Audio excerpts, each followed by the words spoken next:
सन्माननीय अध्यक्ष, आदरणीय शिक्षक वृंद, उपस्थित पालकगण आणि माझ्या प्रिय मित्रमैत्रिणींनो, आज मी तुमच्या समोर आपल्या सर्वांच्या लाडक्या आणि प्रिय गणरायाबद्दल श्री गणपती बाप्पा यांच्यावर काही विचार मांडणार आहे. गणपती बाप्पा म्हणजे श्रद्धा, विश्वास आणि भक्ती यांचं मूर्त स्वरूप.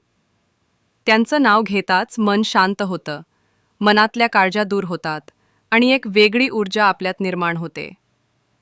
ते विघ्नहर्ता आहेत, म्हणजे अडथळे दूर करणारे.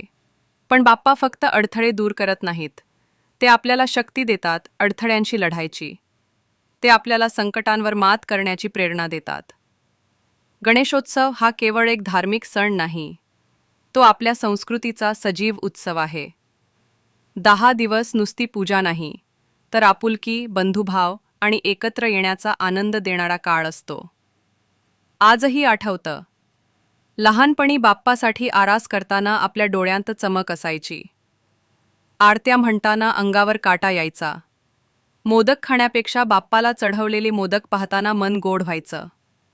आज काळ बदलला आहे. आरास फॅन्सी झाली आहे, साऊंड सिस्टम आली आहेत, पण बाप्पाबद्दलचं प्रेम तेवढंच शुद्ध आहे.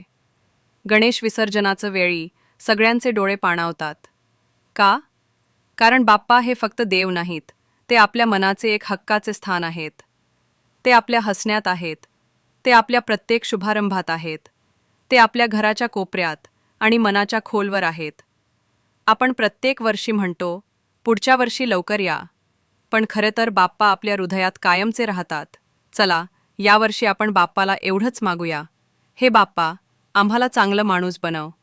आईवडिलांचं प्रेम, गुरूंचा आशीर्वाद आणि आपल्या संस्कृतीची खरी ओळख ठेवायला शिकव.